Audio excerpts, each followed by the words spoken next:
In the heart of the corporate world, decisions are made that can make or break a company. But what happens when those at the top fail to govern responsibly? This is the story of a corporation on the brink of collapse due to bad governance. Our profits are up 20% this quarter. We're doing great. No need to worry about those rumors in the media. Well, the numbers might not be as strong as they appear. We've been shifting funds around to cover some unexpected expenses. Shifting funds? This doesn't sound right. Shouldn't we be transparent about our finances? We're making money, that's what counts.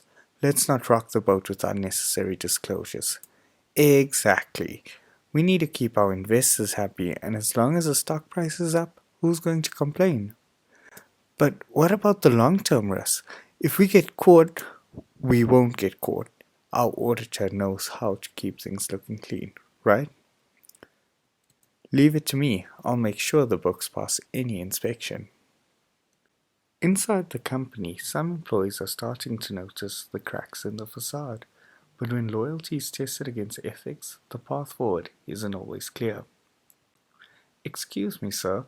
I've noticed some discrepancies in the financial reports. The numbers just don't add up. That's not your concern. Just focus on your work and leave the accounting to us. But I'm worried. This could be serious. We might be putting the company at risk. I said it's under control. Do you understand? Yes, sir. Outside the company, eyes are starting to turn towards the unfolding drama. An investigative journalist begins to uncover the truth. So, you're telling me there are irregularities in the company's finances?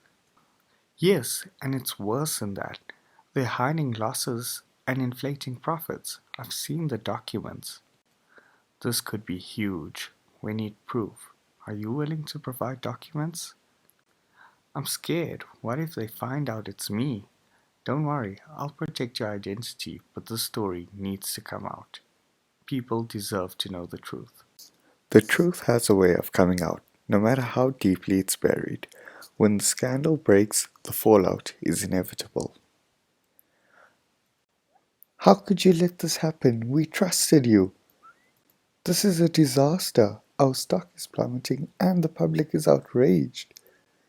We did what we had to do to keep the company afloat. You were all aboard.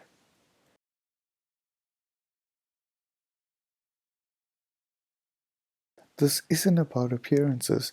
You've destroyed the company's reputation. We're facing lawsuits, regulatory action, and bankruptcy. We were only trying to survive. Survive?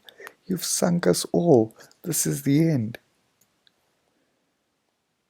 And so the mighty fall. This tale of greed and poor governance serves as a stark reminder. Without integrity, transparency, and accountability, even the strongest companies can crumble. True leadership isn't about profits, it's all about principles. Let this be a lesson to us all. Hello, and welcome back to our channel. Today we're diving into a crucial topic that impacts every business, big or small. It's called corporate governance. Whether you're an entrepreneur, a student, or someone interested in how companies are run, this video will give you a clear understanding of why corporate governance matters in South Africa. So, let's get started. Corporate governance is a system by which companies are directed and controlled.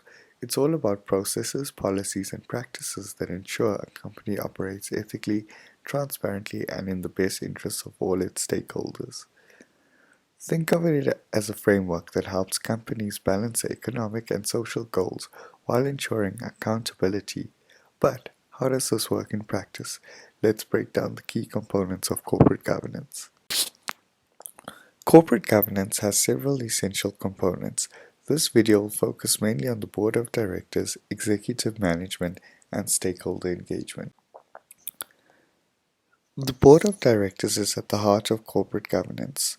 They're responsible for overseeing the company's management and making key decisions on strategy, risk, and performance in South Africa.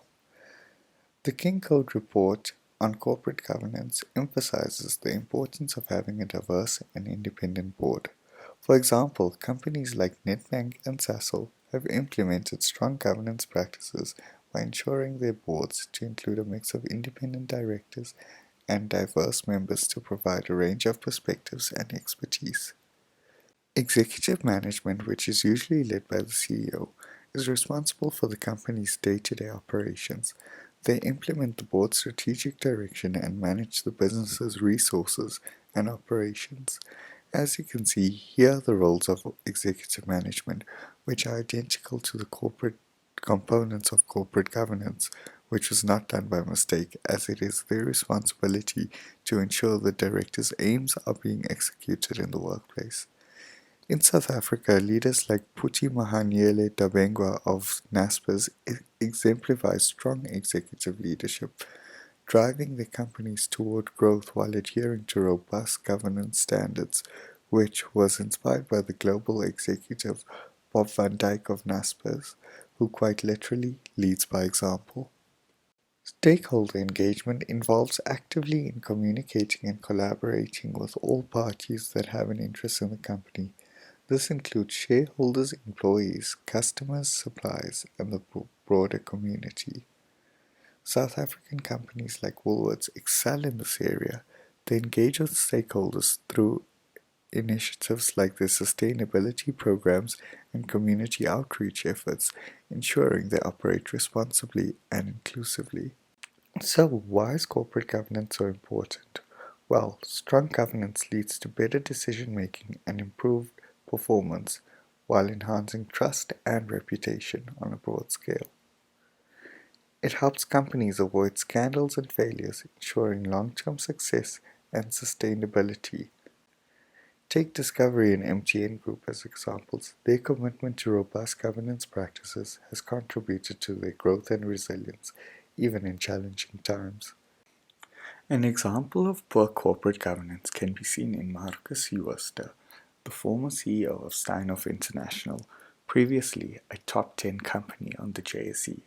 Steinhoff used to sit at 96 Rand and 85 cents a share, however dropped to a disappointing 1 Rand 50 cents in 2018 after the board was exposed for accounting irregularities and overstating their revenue.